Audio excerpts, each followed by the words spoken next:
Oi, gente. Bem-vindo aqui ao nosso República Agro, aqui no Agro Mais. Hoje vamos conversar sobre um tema interessantíssimo, a área de logística ferroviária. Vamos falar com o presidente da Rumo, o João Alberto Abreu, que é engenheiro mecânico e de produção pela PUC do Rio de Janeiro, mas também fez cursos de especialização nos Estados Unidos, na Pensilvânia e até na Suíça. Ele está acompanhando a Rumo desde abril de 2019, 2 anos atrás. Ele começou desse processo aí, embora já estivesse antes, há muito tempo, na Cosan e na Raízen, trabalhando com o tema de bioenergia, etanol, cana-de-açúcar, etc.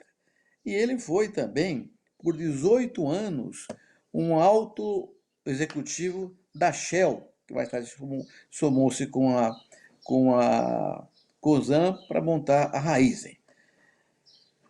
Foi diretor de energia da Raízen e vice-presidente de etanol, açúcar e bioenergia da mesma empresa.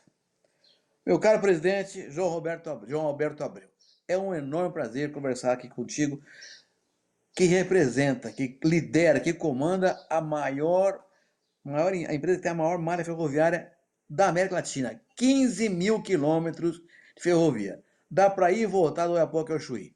Bem-vindo, presidente. Muito obrigado, ministro. Um prazer enorme estar aqui. Um assunto realmente não só interessante, como muito oportuno, num país que demanda tanto investimento em infraestrutura, e a ferrovia, sem dúvida, é uma oportunidade enorme para esse país com dimensões continentais, né? Então, é um prazer muito grande estar aqui com vocês. Sem dúvida. Deixa eu começar te importunando com algumas perguntas, meu presidente. Como é que a gente pode comparar a matriz de transporte ferroviário de carga do Brasil com os países concorrentes? Em termos de quilometragem, rede, tamanho, extensão, como é que é a comparação? A forma ideal de fazer essa comparação é olhando, de fato, países com a mesma dimensão, digamos assim, com dimensões Isso. semelhantes ao do Brasil. São países continentais e, para esses países, de fato, com as suas longas distâncias, a ferrovia é um modal de transporte absolutamente chave. E aí, quando o Brasil entra aí nessa comparação com países como China, Estados Unidos, Canadá, Rússia, a participação no modal ferroviário está bem aquém desse país, né? A Rússia, por exemplo, é um país que lidera com 80% do seu transporte de cargas sendo feito pelo modal ferroviário. Os outros países, Estados Unidos, Canadá, Austrália, todos aí têm uma média de 40% a 45% desse modal na matriz de transporte. O Brasil só tem 15%, ministro. Então, esse é o nosso grande desafio. 65% de tudo que se transporta no Brasil ainda é feito pelo modal rodoviário. E isso, de fato, traz consequências de custo, né, de transporte para o país, de tempo e também ambiental, né? Então, essa é uma forma de ver. Outra forma de ver também é comparando a malha com as dimensões do país, né? Quer dizer, a densidade da malha, né? Então, essas são as duas formas que nós comparamos. Vamos comparar custo, presidente. Custo por tonelada carregada entre ferrovia e rodovia. Como é que fica isso? A ferrovia, ministro, até 300, 400 quilômetros de distância do destino, ela tem um custo muito equivalente à rodovia. Então, quanto menor a distância, como o processo de transbordo na ferrovia, os investimentos que são feitos até o destino, normalmente terminais portuários, para pequenas distâncias, o modal rodoviário ele é muito apropriado. Agora, o Brasil, né, vamos pegar o exemplo aqui, o agronegócio, onde você precisa transportar, por exemplo, grãos do Mato Grosso para os terminais portuários, para você sair de Rondonópolis até Santos, são 1.500 quilômetros, ou de Goiás até Santos, outros 1.500 quilômetros, algumas situações 2.000 quilômetros. O modal ferroviário ele tem aí um custo de transporte muito inferior ao custo rodoviário. Então, para longas distâncias, realmente ele é imbatível. A partir dos 400 quilômetros, o custo ferroviário ele começa a ser muito mais competitivo quando comparado com o rodoviário, além de ter grandes benefícios aí do ponto de vista ambiental. As emissões de CO2 na ferrovia são muito menores, né? Para cada 100 gramas emitidas na rodovia, a ferrovia emite 15. Então, esse é um outro grande benefício também. Mas, a partir de 1.000 quilômetros, esse custo chega a ser 50% mais baixo, né, quando comparado com o rodoviário. E essa vantagem competitiva é que é fundamental para que os produtos brasileiros cheguem aos seus destinos de forma competitiva. Por isso, a importância de ter um modal ferroviário bastante abrangente em países continentais como o nosso, onde a produção está distante dos portos para colocar os produtos no destino. Presidente, na sua primeira resposta, tratou do tema de comparação por densidade. Como é que é exatamente essa questão, comparar Brasil, China, Estados Unidos, Canadá, por densidade ferroviária? O ministro, a densidade é uma comparação entre a malha ferroviária com a área do país, né? Então, é um fator onde você divide os quilômetros de ferrovia pela dimensão do país. Então, o Brasil, por exemplo, tem 8 milhões de quilômetros quadrados, equivalente aos Estados Unidos. Os Estados Unidos têm 10 milhões de quilômetros quadrados. Mas o Brasil tem uma malha ferroviária equivalente à da Argentina. Nós temos 30.000 quilômetros de malha ferroviária e a Argentina, com uma dimensão continental muito menor, a Argentina não chega a 3 milhões de quilômetros quadrados, tem 35.000 quilômetros de ferrovia. Então, assim, a densidade da ferrovia num país como a Argentina chega a ser 4, 5 vezes maior que a do Brasil. Ela consegue ter mais malha numa dimensão muito menor. Então, quando entramos aí nessa discussão, olhando a densidade da malha ferroviária, aí a situação do Brasil fica ainda pior, atrás de países como Argentina, México, África do Sul, Índia, países que têm proporcionalmente mais malha ferroviária para as dimensões desses países. Então, esse é o tipo de índice que vale a pena também olhar na hora de analisar a estrutura desse modal no país. Presidente, por que nós chegamos nessa situação? Por que nós somos assim comparado com esses países todos? Houve algum erro de decisão no passado? Quando isso aconteceu? Por que chegamos nesse ponto? Ministro, com certeza, por um lado, faltou política pública e investimentos em ferrovias, né? Tem um exemplo muito interessante, que é o exemplo da ferrovia Norte-Sul, que está sendo concluída em 2021. É uma ferrovia cuja construção foi iniciada em 1983. Quer dizer, são 1.500 ferrovias e foram quase 40 anos. A Rumo venceu essa concorrência em 2019, assinou o contrato. Em 2021 está colocando essa ferrovia para conectar o estado de Goiás, Tocantins e Maranhão com o Porto de Santos. Mas foram quase 40 anos. Foi iniciado no governo Sarney, para termos uma ideia. Então, com certeza, ao longo dos anos, uma falta de foco e de prioridade nesse modal, com certeza, nos colocou com um atraso aí, eu diria que pelo menos 50 anos com relação à estrutura ferroviária. Por outro lado, muitos incentivos também para o modal rodoviário. A gente conhece, o país ele decidiu nos últimos anos concentrar os incentivos e fomentar o negócio de venda de caminhões e construção de estradas e consolidou, assim, o modal rodoviário. E chegamos a esse ponto. A Rumo renovou, o ano passado, uma das suas concessões, que é a Malha Paulista, e é uma ferrovia que foi construída para transportar café há quase um século atrás.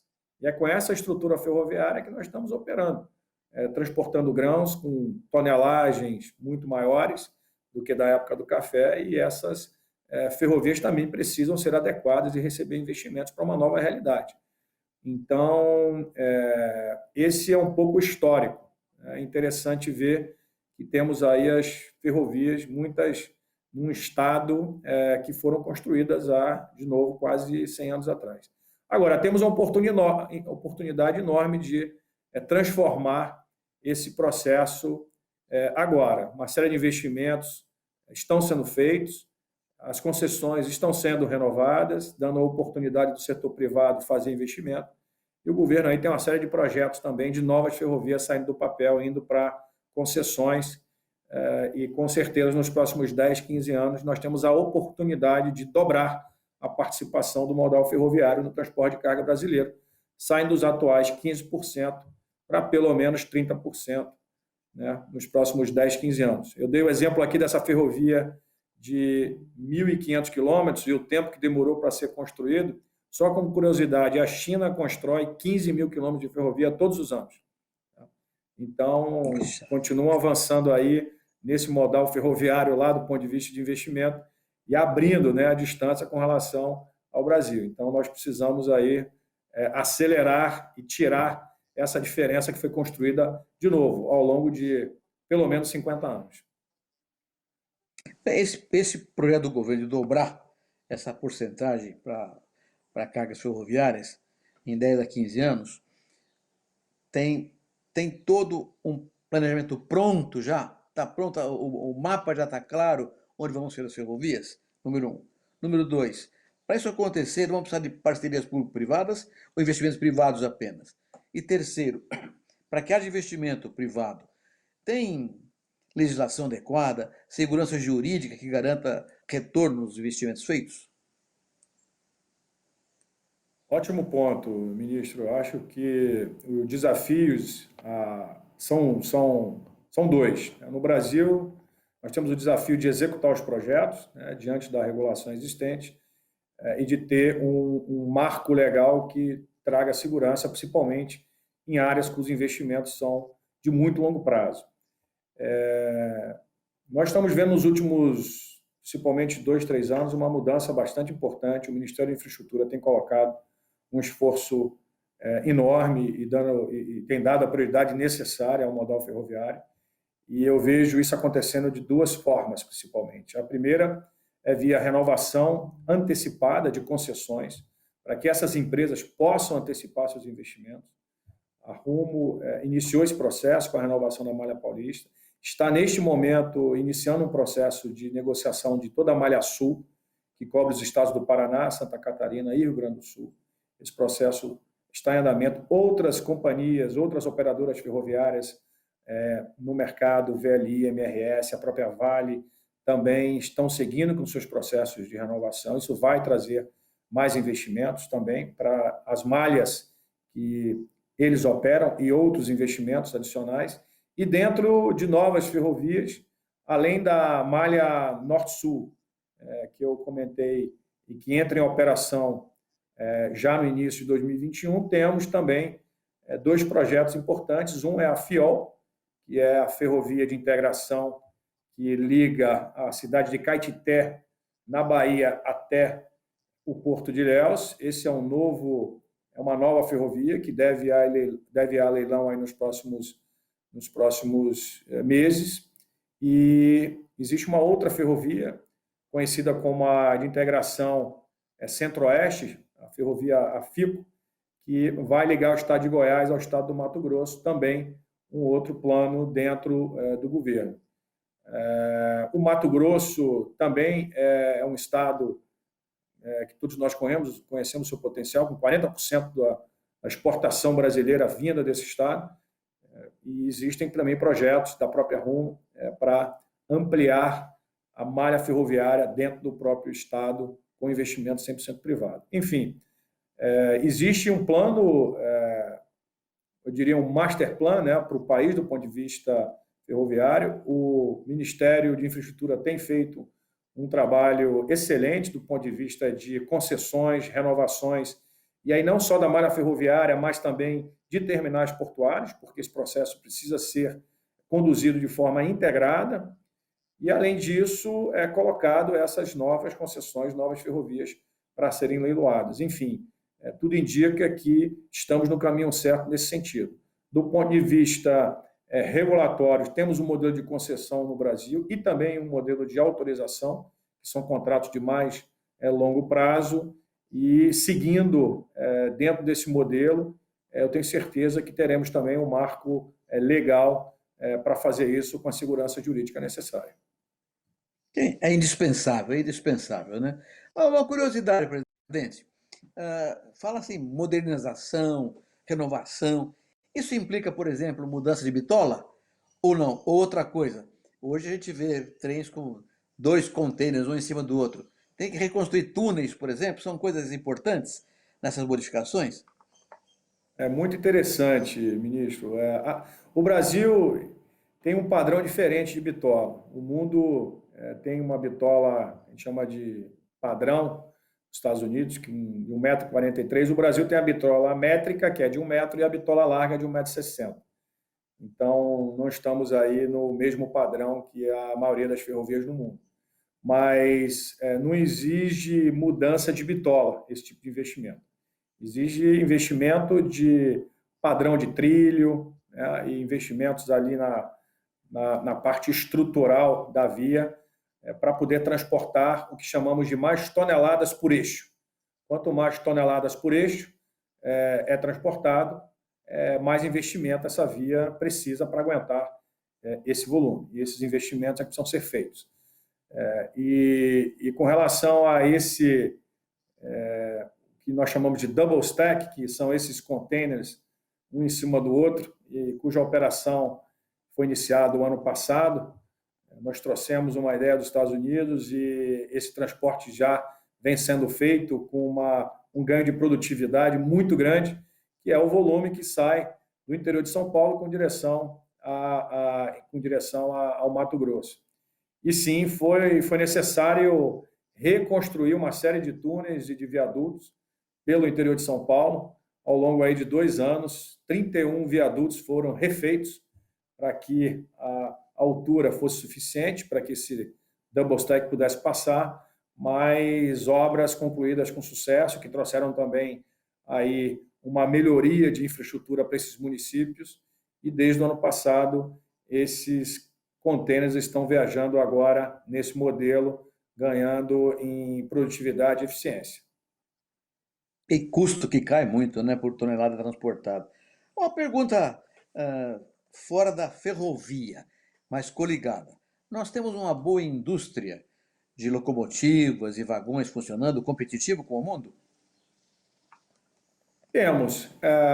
O Brasil tem em Contagem uma fábrica de primeiro mundo de uma empresa americana chamada Wabtec, que constrói as ferrovias aqui. São ferrovias de primeira linha.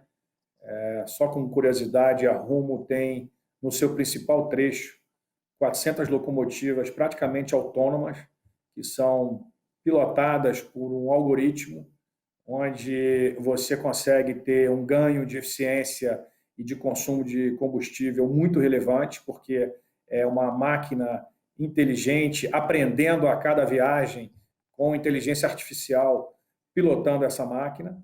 E ainda que você tenha um maquinista ali, o algoritmo é que toma as decisões, muitas delas, e essas máquinas são montadas aqui no interior de Minas. Vagões da mesma forma, nós temos aqui no interior de São Paulo e também no Paraná, com a Randon, com a Maxion, produção local de vagões, uma indústria que com certeza vai se beneficiar desse novo ciclo de investimento na ferrovia. Esses são os benefícios indiretos que esse tipo de incentivo traz em termos de geração de emprego, em geração de desenvolvimento de tecnologia e de indústria para o país, à medida que esse modal segue avançando. Mas o Brasil tem, sim, um parque para matéria rodante bastante interessante. Falo 2 vezes já, presidente, na questão ambiental, redução de emissões e tal coisa. Explica um pouco isso melhor comparando com rodovia. Emissões produzidas por quilômetro, por tonelada, qualquer coisa desse tipo assim. Nós temos uma auditoria externa que mede as emissões do nosso modal, da nossa operação. E a Rumo, o ano passado, pela primeira vez, se comprometeu formalmente, no seu relatório de sustentabilidade, a reduzir de forma unitária em 15% as emissões. E esse processo de redução de emissão ele acontece porque os equipamentos e a gestão da operação evolui à medida que você faz os investimentos, se torna cada vez mais eficiente, e o consumo de combustível cai muito. Então, nós temos conseguido aí reduzir pelo menos 5%, chegando a 10% todos os anos, do ponto de vista unitário, o consumo de combustível, que é o que nós chamamos de eficiência energética. Nós temos um programa muito estruturado de eficiência energética para emitir cada vez menos. E esse modal, quando comparado com o modal rodoviário, e a conta é tonelada transportada por quilômetro rodado, existe uma comparação também entre o modal ferroviário e o modal rodoviário. Lembrando que cada caminhão nosso, por exemplo, que desce do terminal de Rondonópolis com direção a Santos, nós chamamos um trem completo, ele traz o equivalente a 400 caminhões. Então, são 400 caminhões rodando naquele trem. Nós descemos, ministro, todos os dias com 8 pares de trens desse tamanho. Então, são 3 mil caminhões que deixam de circular todos os dias, porque estamos descendo com esses trens, hoje com 120 vagões carregados. Quando comparado o volume de CO2 emitido nesse modal para essa distância com a rodovia, a diferença é enorme. E aí é o que eu comentei: para cada 100 gramas emitida no modal rodoviário, para a tonelada carregada, a ferrovia emite 15. Então, é uma diferença muito grande. Esse é o benefício também ambiental para esse tipo de sistema. Presidente, sem fazer jogo de palavras, com esse plano do governo e com esse ministro Tarcísio de Freitas, que é um excelente ministro na área de infraestrutura, a gente pode dizer que está no bom caminho a ferrovia brasileira? Eu estou muito otimista, e otimista pelo plano e otimista por estar vendo o Ministério, vendo as autoridades portuárias sendo conduzidas por um pessoal muito competente, muito técnico. Hoje nós temos aí uma equipe muito dedicada, muito preparada e que vem fazendo um trabalho muito bacana. Assim, a agência reguladora, a autoridade portuária, o próprio Ministério, o secretariado, nós temos de fato executivos aí do poder público com conhecimento técnico, trabalhando em conjunto com a iniciativa privada para fazer esses investimentos acontecerem. O Brasil ainda é complexo, nós sabemos, do ponto de vista regulatório, existem muitos órgãos, muitas etapas, mas, sem dúvida, esse debate hoje acontece com um alto nível técnico que é muito, digamos assim, motivador, né, para a iniciativa privada, para continuar apostando nos seus investimentos e tendo a tranquilidade para desenvolver os seus projetos. Presidente João Alberto, olha, foi um prazer conversar consigo nessa nossa República Agro essa semana aqui no canal Agro Mais, porque abre um horizonte de esperança para a gente. Isso vai incluir toda a questão de intermodalidade com hidrovia, com rodovia. Então, a malha ferroviária completa um contexto muito melhor do Brasil. Muito obrigado, presidente, pela conversa conosco aqui. Foi um prazer. Eu que agradeço, um ótimo dia a todos e agradeço o convite aí, ministro. Até a próxima. Olha, gente, aprendemos aqui com o presidente João Alberto Abreu da Rumo. Primeiro, uma empresa gigantesca servindo ao agronegócio brasileiro e a outros setores da economia também. Mas aprendemos com algumas coisas notáveis. Olha só, a diferença entre densidade, que é quilômetros de ferrovia por área do país, com outros países do nosso tamanho, ou menores que nós estamos perdendo para todos. Perdemos até para a Argentina e para o México, perdemos feio. Pior do que isso, o que ele mostrou para a gente, o tempo que demora fazer 1 quilômetro de ferrovia aqui comparado com os países desenvolvidos. Ele fez um exemplo, por exemplo, com a China, que faz uma barbaridade por ano, enquanto nós demoramos a fazer 1.500 quilômetros na Norte e Sul, quase 40 anos. Uma loucura, um atraso. Tudo isso se deveu a erros do passado, cometidos por governos, por má fé ou por boa fé, não importa, mas foram erros que nos deixaram atrasar no sistema ferroviário brasileiro. Pois desse tamanho só tem muito mais ferrovia. E a questão ambiental que ele levantou aqui no final da conversa é absolutamente fundamental. E o mundo hoje está olhando para essa questão como um fator de competitividade. Então, é fundamental também que a ferrovia substitua a rodovia por causa da questão ambiental, das emissões de gás de efeito estufa. É um trabalho enorme, um tempo perdido muito grande, mas estamos recuperando. Estamos recuperando e vamos avançar positivamente. Acreditar no Brasil que vai dar certo. É isso aí, gente. Muito obrigado e até a próxima, se Deus quiser.